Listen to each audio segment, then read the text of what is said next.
koneksinya jelek. Oh, tetap oke. Recording dimulai. Selamat malam teman-teman. Assalamualaikum warahmatullahi wabarakatuh. Waalaikumsalam warahmatullahi wabarakatuh. Assalamualaikum warahmatullahi wabarakatuh. Alhamdulillah Pak. Yang hari ini hadir ada Bungsu Junior ini. Nehemia. Apa kabar Nehemia? Mas Isal, Mas Febri Yusuf, Mas Mulyadi, sama Nurolid ya? Ya Pak, saya Pak Nurholid. Oke, siap. Berarti total ada 1, 2, 3, 4, 5 orang dari 7. Berarti Irwan sama Indah yang berhalangan hadir. Oke, terima kasih teman-teman. Untuk pertemuan kedua ini, kita lumayan sudah 5 orang yang hadir ya. Itu lebih dari 50% kehadiran. Dan untuk teman-teman boleh di-mute. Di-mute. Mas Nehemia, di-mute. Saya mute dulu. Mute. Oke. Pada pertemuan kali ini kita akan melanjutkan pembahasan tentang manajemen proyek IT yang kedua. Kita langsung saja ke next slide selanjutnya. Agenda pada hari ini yaitu membahas tentang project management business dokumen, lalu proses dan knowledge area apa saja di dalamnya yang harus dikuasai dalam project management.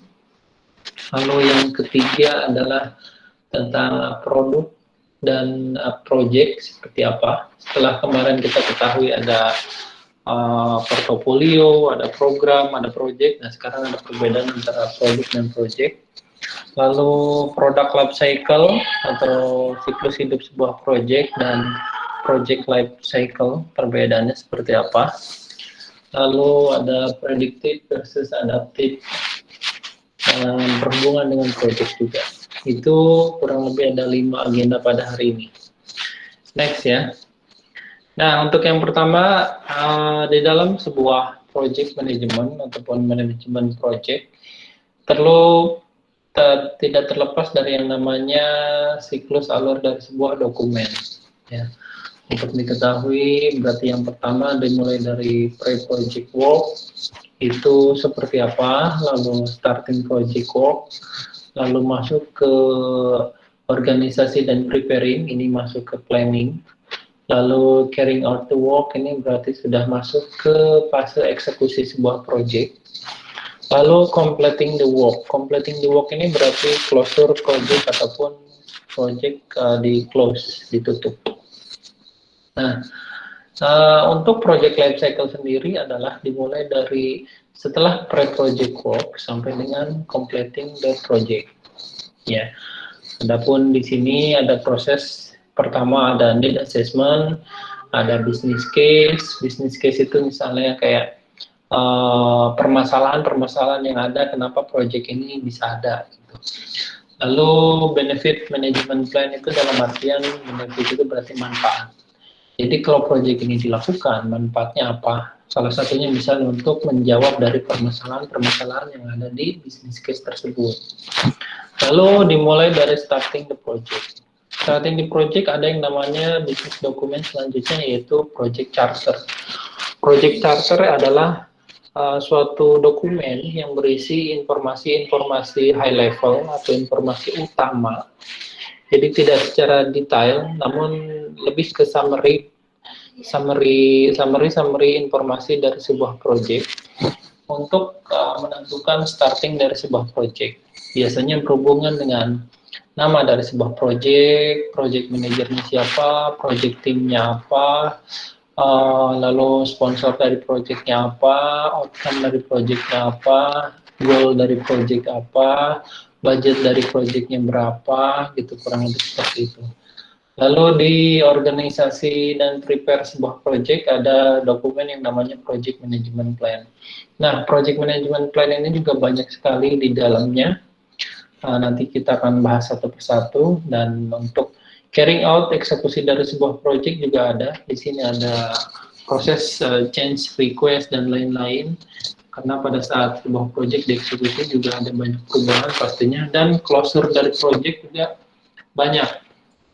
Di antaranya seperti evaluasi dari project, laporan performance project, report dari keuangan project seperti apa, apakah on budget, apakah masih terdapat sisa, ataukah bahkan misalnya over budget. Seperti itu ya. Dan di sini disebutkan generik fase, berarti generik fase itu fase-fase yang utama yang biasanya ada setiap dari project tersebut. Saya lanjut. Halo. Halo. Tes. Wah, pada kemana ini? Ya, Pak. Ya. Lanjut, Pak, lanjut. Lanjut ya. Selanjutnya ada di project management business dokumen. Nah, yang pertama ada project business case. Di project business case, coba Mas Mulyadi dibacain. Ini bisa baca nggak? Yang saya bold. Project business case, a document economic feasibility study to establish the validity of the benefit and use as a basis kan? Ya, basis Authorization for the our project management activities. Ya. Oke, terima kasih. future project management activities. Project business case tadi kan sudah saya jelaskan, itu kurang lebih berisi tentang permasalahan atau isu-isu yang mencuat sehingga project itu ada. Jadi kalau diterjemahkan di sini adalah sebuah dokumen yang berhubungan dengan ekonomi, feasibility study. Feasibility study itu lebih ke kelayakan, studi kelayakan gitu. Untuk establish itu untuk membuat sebuah project yang terdapat validity, yang memiliki kevalidan antara benefit yang ada pada saat digunakan, yang berbasis ataupun berlandaskan dari otorisasi berbagai hal yang berhubungan dengan project manajemen aktivitas di dalamnya. Jadi kurang lebih kalau di sini dijelaskan berisi tentang FS atau feasibility study, atau kalau bahasa Indonesianya studi kelayakan. Jadi kalau ada sebuah dalam misalnya teman-teman sudah bekerja dalam sebuah kantor yang berhubungan dengan proyek ataupun yang berhubungan dengan program di kantor, ada istilah yang namanya feasibility study. Berarti itu teman-teman saat itu membuat studi kelayakan. Ya, jelas ya. Kalau khususnya sendiri ada ekonomi. Sebenarnya feasibility study itu juga banyak aspeknya. Dilihat dari aspek misalnya ekonomi, sosial, budaya, terus dalam ada legal aspeknya juga, ada risk management feasibility study-nya juga, risikonya seperti apa gitu.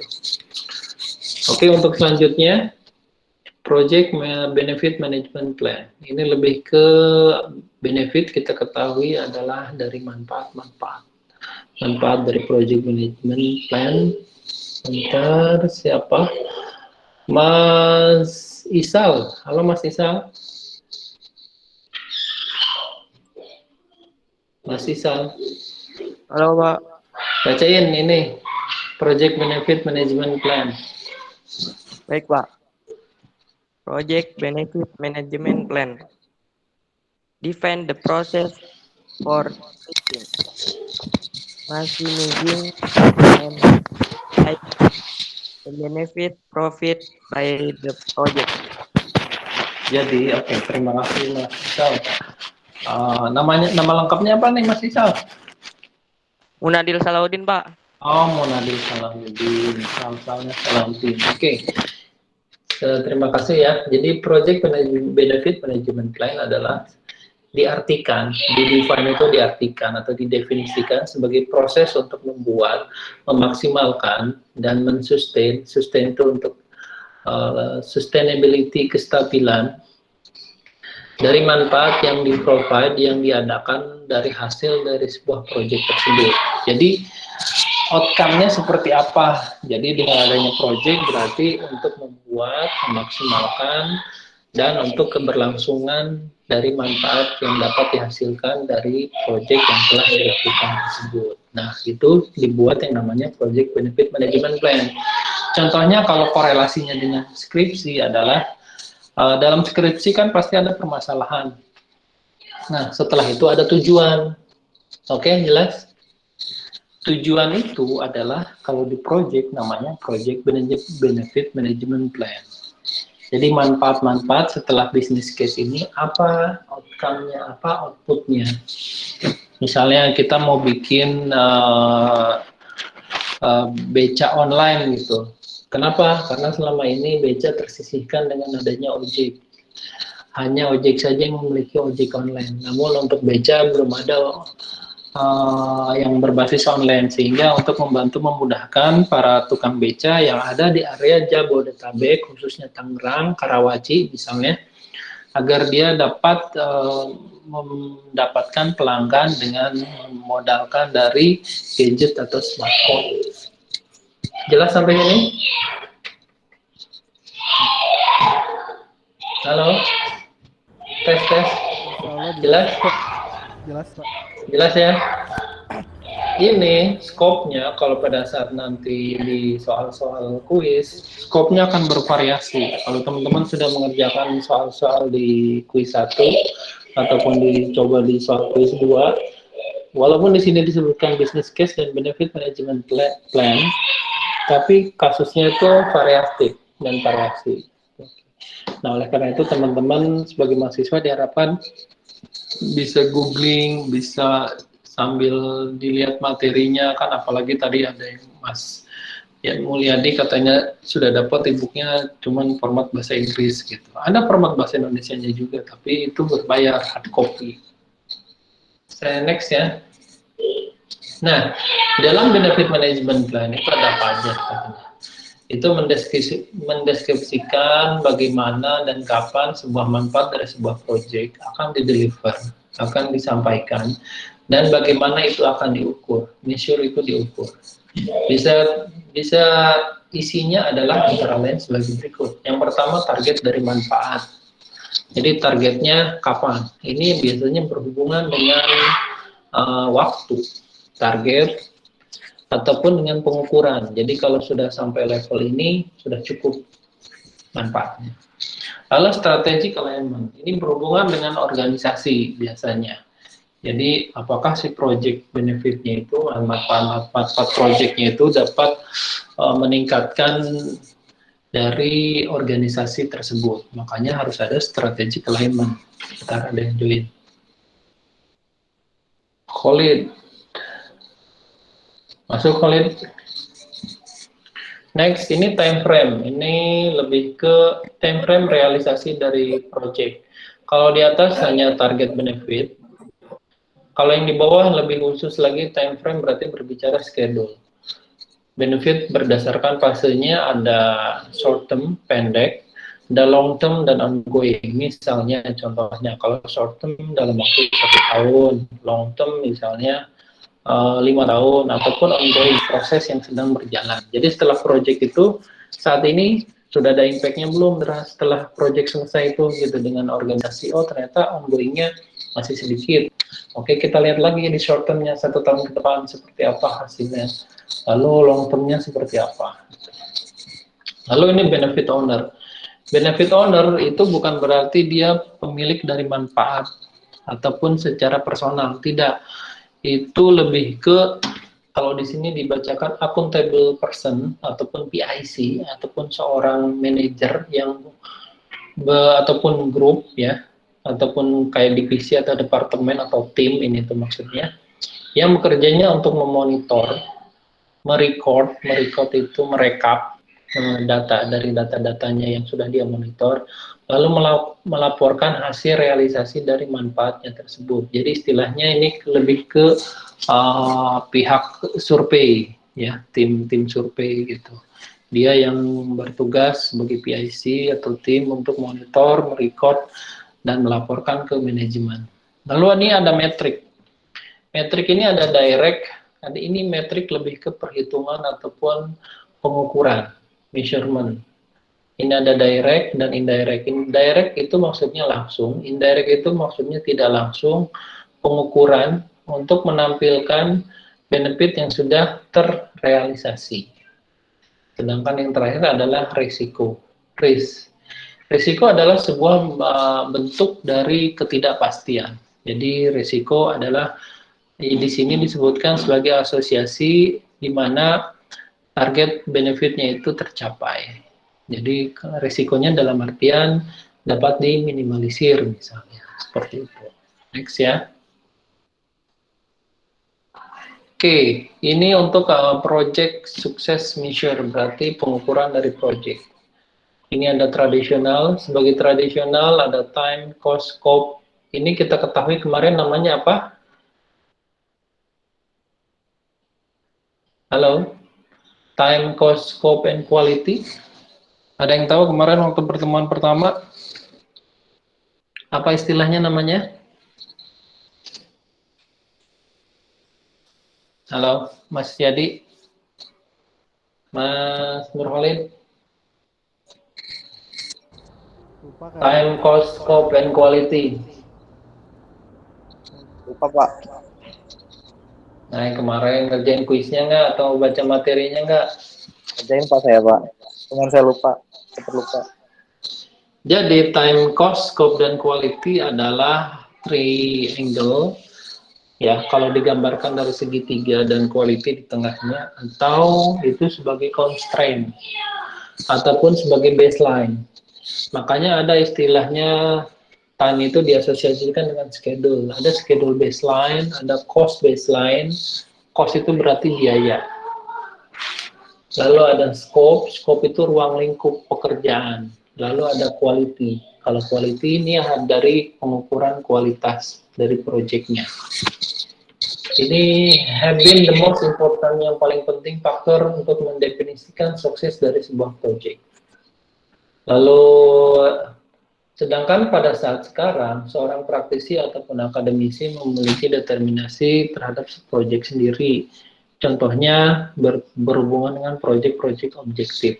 Jadi ada sedikit perbedaan, tapi intinya dari definisi proyek objektif itu dia untuk achievement, itu pengukurannya seperti itu.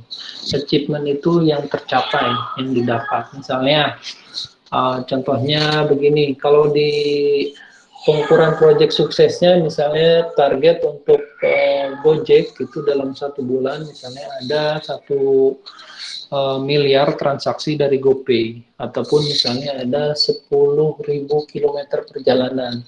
Kalau dia sudah sebutkan di proyek objektifnya itu, kita lihat setelah 1 bulan, apakah sudah tercapai atau achieve atau belum. Tapi itu akumulasi dari yang sedang mereka kerjakan. Tentunya bukan hanya 1 motor yang berjalan, semuanya gitu, menggunakan aplikasi tersebut. Lalu ada 3 pertanyaan untuk menjawab dari definisi sukses. Di antaranya, what does success look like for the project? Seperti apa sukses itu terlihat dari sebuah proyek. Lalu ini terlihatnya, look like-nya.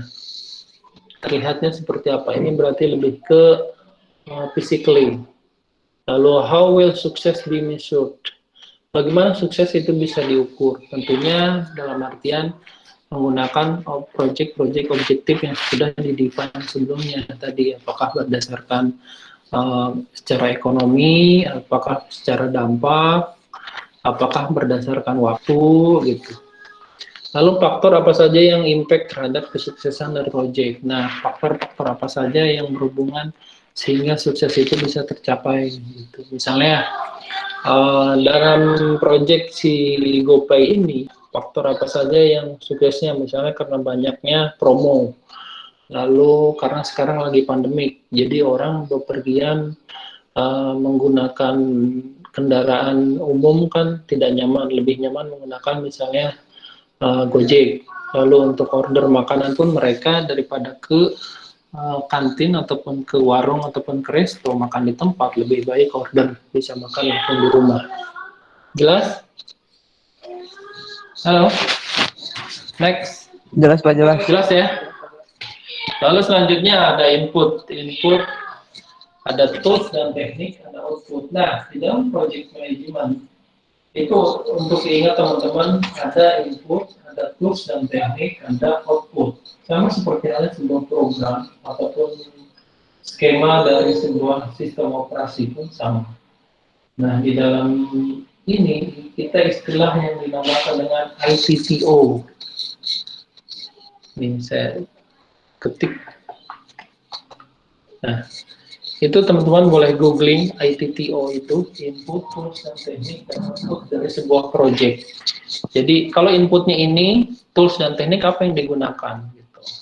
Jadi contohnya gini, kalau dalam project itu terdapat konflik, tools dan tekniknya harus apa? Misalnya brainstorming, ataupun meeting, ataupun menggunakan build activities, contohnya misalnya, oh karena di antara project membuat software ini, programmer ternyata dia orangnya pada individualis gitu, mereka ngerjain hanya part mereka saja tanpa mengetahui ataupun tanpa kolaborasi dengan tim lainnya. Lalu tools dan tekniknya apa? Mengadakan yang namanya gathering, main ke misalnya puncak, lalu ngadain games, agar mereka tuh dapat sharing, berdiskusi, ngobrol satu sama lain.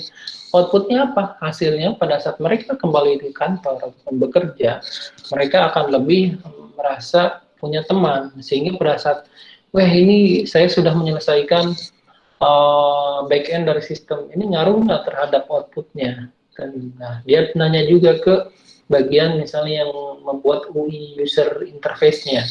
Lalu dia tanya juga, database-nya ada yang berubah nggak? Kalau tidak, seperti apa errornya? Atau kalau misalnya, oh tidak ada error, ya berarti bagus. Gitu. Sehingga mereka bisa bicara satu sama lain. Itu tekniknya. Nah, teman-teman bisa di googling, ITTO itu banyak. Kurang lebih sampai ada 500 item. Ya. Next. Project Management Process Group. Nah, Project Management Process Group intinya dari skema dilihat dari helikopter view. Pertama ada inisiasi proses. Lalu di dalamnya pasti ini ada planning. Oke, clear? Itu yang kedua. Ingat. Lalu yang ketiga adalah proses eksekusi. Setelah dieksekusi ada monitoring dan controlling. Lalu setelah monitoring controlling ada yang namanya closing, ditutup projectnya. Kenapa monitoring dan controlling ini ada di luar area ini? Karena pada saat monitoring dan controlling dia ngecek juga kalau ada eksekusinya ada error, dia ngecek planningnya ada yang salah nggak. Oh kalau misalnya ada yang salah, planningnya dibetulin, dia balik lagi ke eksekusi. Ya, terus kalau misalnya sudah ini iterasi ini muter ternyata smooth, tidak ada perbaikan lagi, berarti sudah sesuai target yang pertama di planning. Nah ini di closing, ditutup, close. Dan ini berhubungan dengan yang nanti akan teman-teman jelasin itu di Agile. Kalau project yang sebelumnya, sebelum Agile ini ada konsep Agile, dari initiating, planning, executing, monitoring sampai closing itu sejajar semuanya. Jadi tidak ada yang muter seperti ini. Jadi kalau sejajar, kalau di proses eksekusinya ada error, dia tidak bisa balik lagi. Di planningnya tidak bisa dirubah, dia harus menyelesaikan eksekusi itu atau testing itu supaya bagaimana caranya tidak ada bug di dalamnya, tidak ada error di dalamnya. Kalau skema ini ternyata ada bagian dari planningnya yang tidak sesuai, ini bisa diedit kalau yang metode Agile ini. Kalau yang metode lama istilahnya ada waterfall, itu seperti air turun, nggak mungkin kan airnya bisa balik lagi ke atas. Nah makanya di istilahnya ada waterfall metodologi, itu metode lama. Kalau metode yang baru Agile ini bisa muter iterasi sampai dengan closing. Nanti teman-teman bisa dicek lagi gitu. Bisa di googling kok itu. Lalu selanjutnya nih, proses grup interaksi. Jadi interaksi dari proses-proses yang dibuat dalam sebuah grup. Jadi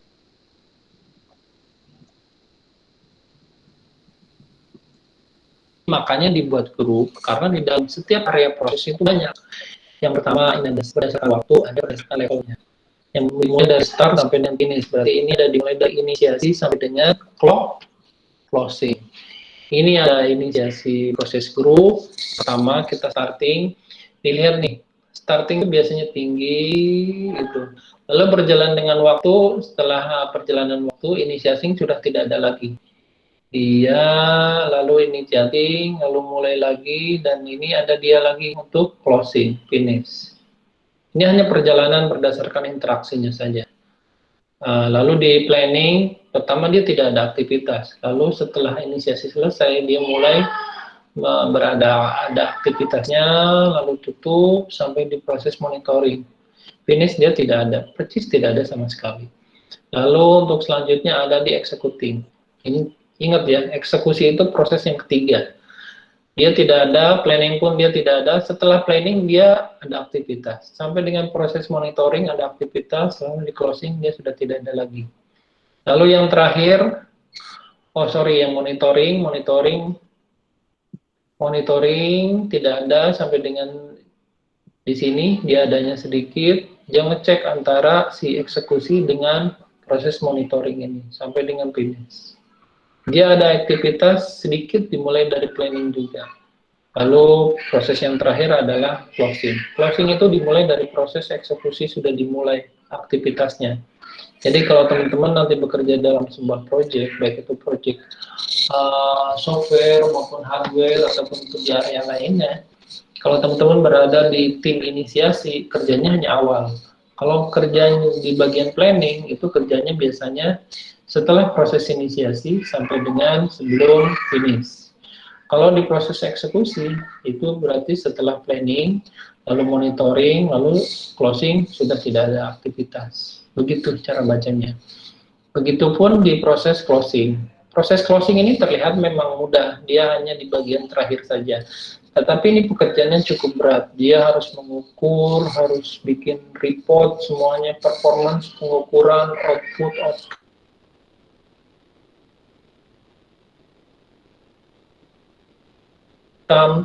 termasuk perbandingan antara di planning dengan pada saat dieksekusi. Apakah sudah sesuai target? Kualitas dari sebuah closing proses grup adalah bagaimana reportnya disampaikan ke manajemen.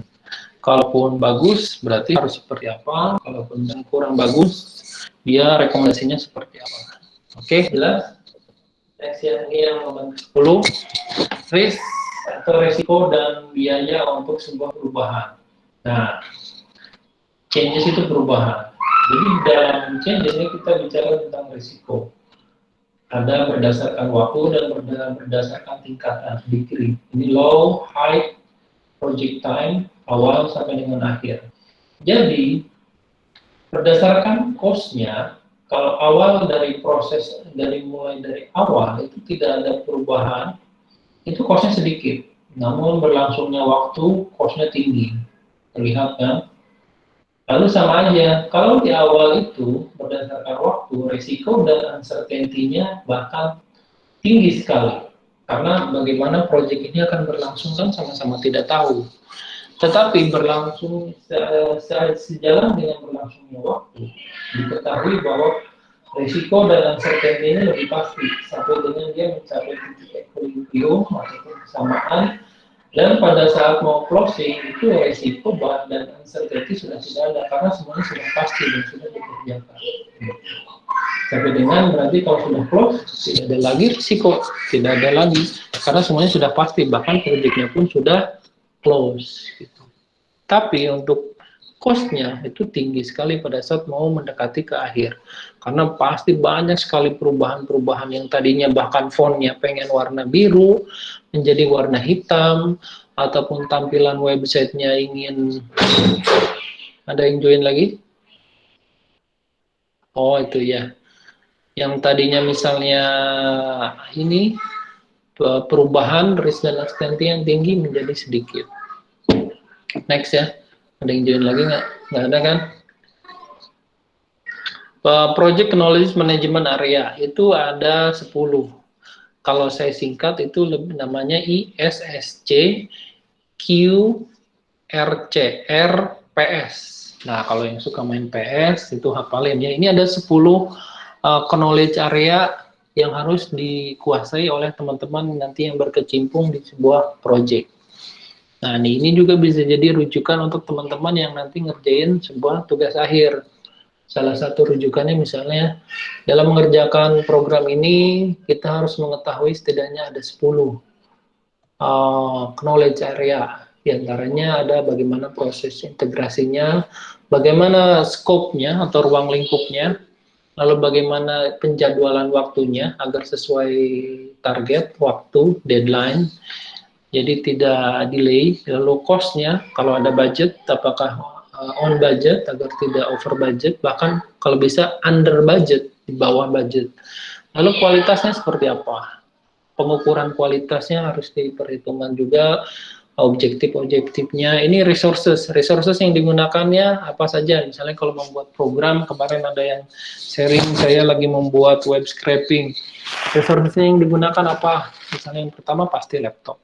Lalu setelah itu internet. Lalu setelah itu apa? Kalau teman-teman biasa bekerja menggunakan meja itu bagian dari resources. Gitu. Dan teman-teman itu sendiri sebagai SDM atau sumber daya manusia itu juga bagian dari resources. Halo? Tunggu apa santai. Apalagi sama belajar. Halo Mas Isal, ada apa Mas Isal? Iya, Pak. Tadi ada suara muncul? Bukan dari saya, Pak. Oh, ya udah di mute lagi ya. Bisa next ini? Lalu selanjutnya ini ada communication. Hampir kurang lebih 80% bahkan lebih dalam sebuah proyek adalah komunikasi. Makanya teman-teman kalau ingin menjadi sebuah project manager harus pintar berkomunikasi. Bukan hanya pintar membuat sebuah program, tapi juga fleksibel untuk membuat komunikasi. Termasuk untuk menjelaskan sesuatu, seperti menjelaskan gambar bagan ini atau PPT ini. Teman-teman juga harus bisa mendeliver agar itu bisa diterjemahkan menjadi bahasa yang dipahami oleh orang ataupun tim di sekitar teman-teman. Ya, itu pentingnya komunikasi. Termasuk kalau teman-teman ada ide juga bisa mendelivernya sehingga ide tersebut bisa digunakan di dalam proyek tersebut. Yang kedelapan adalah resiko. Resiko ada karena ada ketidakpastian. Seperti kita ketahui dalam time frame sebelumnya, pada saat inisiasi proyek risiko itu tinggi. Namun seiring jalan, seiring dieksekusinya sebuah proyek, risiko berangsur-angsur akan turun. Sampai akhirnya setelah closing tidak ada lagi risiko. Paling yang ada hanya outcome dari proyek itu, apakah benefit atau tidak gitu. Yang 9 adalah procurement. Procurement ini pengadaan. Contohnya kalau kita mau buat sebuah website untuk perusahaan, procurement ini pengadaan berarti apakah diadakan ataupun dibuat sendiri oleh internal. Kalau IT departemennya bagus dan lengkap, timnya tidak sibuk dengan pekerjaan yang lain, bisa untuk membuat website internal. Namun kalau misalnya sibuk dan SDM-nya sedikit, hanya misalnya ada 3 orang, satu ngerjain server, satu ngedevelop program yang untuk akunting, misalnya satu lagi manajernya, itu berarti tidak bisa kan untuk membuat website, waktunya tidak ada misalnya. Alternatif selanjutnya adalah melakukan pengadaan ataupun procurement. Itu mendatangkan vendor, siapa yang mau untuk mengerjakan website perusahaan tersebut dengan berdasarkan budget yang dimiliki perusahaan tersebut. Yang 10 adalah stakeholder. Stakeholder ini adalah pemangku kepentingan dalam bahasa Indonesianya ataupun istilahnya orang-orang yang berhubungan dari proyek ini. Tentunya kalau teman-teman sebagai tim ataupun masih junior, berarti teman-teman berfungsi sebagai member di dalam proyek tersebut ataupun anggota. Nah, ada lagi yang namanya project manager, ada lagi sponsor dari proyek atau atasan teman-teman. Lalu ada organisasi manajemen, nah, itu biasanya diistilahkan dengan namanya PMO, Project Management Office. Itu manajemen dari proyek. Itu bagian-bagian dari stakeholder. Terus dalam sebuah proyek ada yang punya uang. Yang punya uang itu yang membiayai dan mendanai. Itu masuk ke bagian sponsor dari proyek sponsor istilahnya. Di sini dia juga masuk knowledge area stakeholder tersebut. Next ya. Nah, ini adalah project mapping yang berdasarkan proses grup dan knowledge area yang tadi sudah saya jelaskan di awal, yang masih summary, dan ini lebih ke detailnya. Ini detailnya kurang lebih dia ada 10 proses, 10 knowledge area, dan total semuanya ada 49. Teman-teman boleh hitung di sini. Dimulai dari, jadi cara bacanya, kalau knowledge area ini, yang ini nih. Dimulai dari integrasi sampai dengan stakeholder. Lalu kalau berdasarkan proses grup, cara bacanya ke bawah. Inisiasi, ada planning, ada eksekusi. Setelah ada eksekusi, ingat eksekusi adalah yang ketiga. Setelah itu ada monitoring dan controlling, lalu ada closing. Yang paling sedikit aktivitasnya tadi juga sudah dibahas adalah di bagian inisiasi dan closing. Di inisiasi hanya ada 2 kegiatan, yaitu develop project charter dan identify stakeholder. Lalu untuk di closing hanya ada 1, close project or pass. Tapi di dalamnya dia harus membuat report dan lain-lain ya. Lalu di planning, ini teman-teman bisa baca ada develop project management plan, ada di eksekusi, ada direct and manage project po. Contohnya di project quality management, pada saat dieksekusi apa yang harus dikerjakan, ini manage quality. Lalu untuk resource management, pada saat dieksekusi project ada berapa? Ternyata ada 3, acquire resources atau mendapatkan resources, lalu develop team, sampai dengan manage team. Oke, ini adalah bahasan yang panjang, teman-teman bisa explore dan baca sendiri. Nanti kalau ada yang kurang jelas bisa ditanyakan, ataupun kalau ada yang ditanyakan sekarang boleh, silakan kalau ada yang mau bertanya. Halo? Halo? Mas? Halo Pak, halo. Ya, ada pertanyaan? Mungkin menyusul Pak. Menyusul? Iya, insyaallah. Tapi tadi nyimak ya dari awal. Iya, nyimak Pak. Ya, ini. Oke Mas Isal, Mas Mulyadi, Mas Febri, Mas Nehemia, sama Nur Khalid. Saya next ya.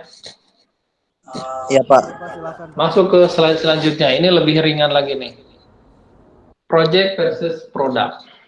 Nah, kalau kemarin diketahui karakteristik antara project, program, dan portofolio. Yang paling tinggi adalah portofolio. Sekarang perbedaannya apa sih project dengan produk ini? Kalau project ini bersifat temporary, oke, kita ketahui semuanya project adalah temporary. Lalu selanjutnya adalah one off delivery, jadi proses pengirimannya, delivery-nya 1 kali. Lalu di project juga ada yang namanya project requirement, syarat-syarat sebuah project. Kalau di produk, apa itu produk? Kalau berdasarkan definisinya dan perbedaan dengan project. Kalau di project temporary, kalau produk adalah permanen berdasarkan decommission-nya jika misalnya tidak ada perubahan lagi ya. Lalu one off delivery, kalau sini dia bisa continuous improvement. Jadi kalau ada sebuah hal sesuatu, misalnya aqua, dari dulu aqua kan sebenarnya air, tapi yang diimprove adalah kemasannya, dimulai dari galon, kemasan 300 ml, 600 ml, lalu 250 ml. Oke. Sedangkan di project dia hanya pertama kalinya saja. Jelas? Kalau yang di produk dia improve terus agar sesuai dengan involving customer need berdasarkan kepuasan dari pelanggan gitu. Makanya kalau di project ini berdasarkan requirement tertentu yang ditentukan oleh anggota tim, oleh stakeholder project. Kalau di produk adalah melibatkan dari customer, diantaranya membuat survei, menanyakan kepada pelanggan, membuka hotline customer, apakah produknya diterima atau tidak oleh masyarakat, seperti itu. Jelas ya untuk project dan versus produk. Lalu kita masuk ke bagian produk nih, product life cycle atau siklus hidupnya sebuah project. Jadi siklus hidup sebuah produk. Jadi berdasarkan sales, lalu berdasarkan ini timeline biasanya. Yang pertama untuk product life cycle adalah ada introduction sebuah produk. Nah, pada saat introduction, berarti ini di sini kalau dikategorikan project sudah selesai. Lalu di introduction menjadi sebuah produk, lalu dia tumbuh, salesnya tinggi, maturity itu berarti sudah mendapatkan kedewasaan, maturity itu dewasa, di tingkat kedewasaannya. Lalu setelah itu decline penurunannya karena orang sudah bosan dengan produk itu, kecuali dia melakukan yang namanya improvement terus, continuous improvement. Lalu ada produk tambahan, produk derivatif, produk extension, dan nambah lagi untuk menambah dari sales tersebut supaya tetap meningkat bahkan stabil gitu, agar ada di majority terus. Next ya. Kalau di product life cycle ini contohnya di iPod sales chart. Nah, kita ketahui pada tahun 2002 itu di permulaan introduction ke market, mengenalkan ke pasar, ke masyarakat itu masih sedikit sekali. Ini dalam million itu dalam juta. Ini baru misalnya dapat kurang lebih 500.000 dan lain-lain. Lalu sampai tinggi bahkan mencapai kurang lebih hampir 24 juta terjual salesnya ya. Sampai dengan 2013 dia mengalami penurunan kembali karena trennya sudah berkurang. Bahkan iPod ini sekarang sudah digantikan dengan smartphone semuanya, karena di smartphone kan menyetel musik juga sudah bisa gitu. Jadi satu perangkat semuanya. Kalau dulu kan terpisah karena memang teknologinya seperti itu. Ini juga lihat sama teman-teman ini di seluruh dunia per fiscal per year-nya dari 2002 sampai 2013. Saya next ya. Lalu ada namanya ini PMBOK. PMBOK itu Project Management Body of Knowledge. Jadi ada sebuah buku panduan yang berhubungan dengan project management. Ya, teman-teman bisa googling PMBOK Guide ini apa, ada e-booknya. Dia kurang lebih ada sekitar 600-700 halaman. Formatnya bahasa Inggris, format bahasa Indonesia juga ada, namun berbayar. Sama yang seperti di buku Agile juga. Di project life cycle itu ada dua, ada project phase, ada basket. Lalu di project management process group, ada project management knowledge area, ada project management process. Nah, ini bisa terlihat gambar bagannya seperti ini. Next ya. Ini ada project life cycle. Ada project life cycle terdiri dari series berdasarkan fase dari start sampai dengan complete-nya. Ini kalau project life cycle ada yang overlap, ada yang sequential. Nah, ini ada iteratif. Iteratif ini yang digunakan di metodologi Agile yang tadi sudah disinggung di awal. Terus ini ada development life cycle. Kalau development life cycle itu dari desain, develop, lalu implementasi. Nah, ini tergantung juga dari yang 3 tipe ini, ya. Gitu, ada berdasarkan prediktif, itu bisa diprediksi, itu lebih ke waterfall method. Iteratif, dia muter, incremental hanya untuk memprosesnya saja, increment gitu. Jadi dia terus jalan aja, tidak muter. Kalau ini iteratif muter. Adaptif dia berarti lebih mengadaptasi. Pada saat dia misalnya tidak ada perubahan, dia increment terus. Tapi kalau ada perubahan, dia iteratif, muter lagi prosesnya ke belakang. Nah, itu proses adaptif. Kalau hybrid, dia dari awal sudah gabungan. Jadi dia ngecek increment juga, ngecek iteratif juga gitu. Oke, jelas ya. Itu teman-teman nih pada saat project management harus diketahui ini sekarang ada prediktif, iteratif, 2, yang ketiga increment, 4 adaptif, kelima hybrid. Nah, ini juga yang sekarang ramai digunakan untuk pembangunan IT development, yaitu menggunakan Scrum. Scrum itu metodologi apa? Scrum itu sebagai bagian dari Agile metodologi. Berarti dia di adaptif. Ya, teman-teman bisa explore lagi Scrum itu apa untuk develop sebuah project. Untuk yang orang ahli untuk Scrum biasanya dinamakan sebagai Scrum Master. Next ya, itu untuk nanti pertemuan selanjutnya. Nah, development life cycle-nya ini waterfall method sama seperti yang tadi waterfall, air terjun kan. Ini sudah tidak bisa kembali lagi kalau sudah selesai di discover, desain sudah selesai, lalu mau nggak mau harus develop. Develop, kalaupun ada error nih di testingnya, dia nggak bisa balik lagi ke desainnya dirubah. Dia harus selesaikan di develop ini. Lalu di test, launch, selesai. Sedangkan untuk yang tipe lainnya, development life cycle untuk interaksi, dia bisa muter. Terus ini bisa di-repeat, diulang lagi, berdasarkan kebutuhan, lalu diiterasi lagi.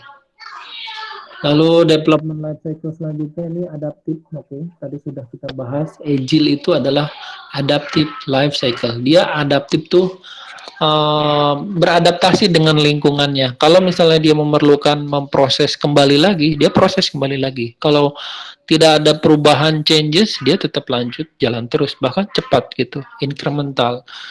Ada respon terhadap high level, terhadap segala yang berhubungan dengan perubahan ataupun ongoing stakeholder involvement. Jadi involvement ini ke tingkat istilahnya stakeholder itu menyatu dengan project team tersebut ataupun istilahnya apa involve itu bergabung gitu. Used in rapidly changing environment, scope cannot be well defined in advance. Karena dia setiap 2 sampai 4 kali ada namanya review weeks, sprint, or iterasi. Jadi ini diselesaikan dalam setiap kali dia project itu ada namanya proses evaluasi sederhananya. Itu 2 sampai 4 minggu proses sprint. Di dalam proses sprint itu ada yang namanya stand up meeting. Stand up meeting biasanya harian dan dalam perharinya itu ada 15 menit. Dia briefing gitu. Dan lalu 2 sampai 4 minggu atau 2 istilahnya namanya bi-weekly. Kalau 4 minggu biasanya istilahnya monthly. 4 minggu ya, dan itu akan diadakan review, makanya menghasilkan sebuah sprinting. Nah, ada lagi sprint backlog. Backlog itu berarti isinya isu-isu yang selama ini terjadi pada saat development sebuah project, disimpan di sebuah backlog. Backlog ini kurang lebih log ataupun catatan, list gitu istilahnya. Cuman ini nama kerennya pakai bahasa Inggris sprint backlog. Gitu. Next ya. Kita sudah 22 dari 25, ada hybrid. Oke, ada agile, ini berarti adaptif, ini prediktif, ini agile, prediktif. Ini hanya bagian ilustrasinya saja. Lalu kalau hybrid itu berarti di dalam prediktif ada agile di dalamnya. Nah, begitu juga dalam proses agile ada proses waterfall di dalamnya. Next, selanjutnya. Nah, untuk di prediktif versus adaptif, berarti kalau di prediktif ini sudah jelas titiknya di mana. Sedangkan adaptif itu masih belum jelas. Dia mengikuti dari berlangsungnya sebuah project atau ongoing. Oke, terima kasih. Slide untuk hari ini cukup sampai dengan 25 slide. Ada pertanyaan?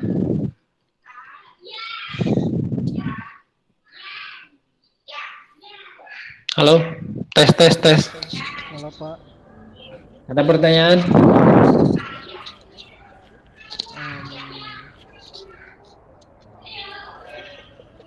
Dari saya nggak ada Pak.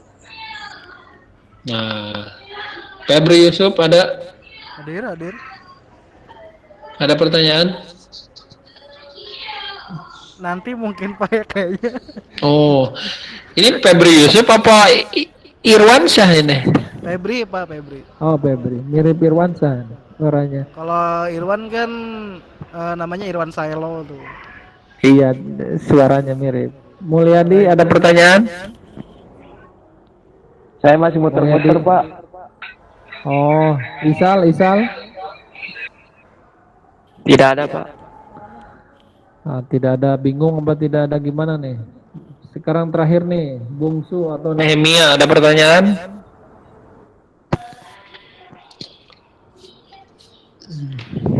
Halo Nehemia.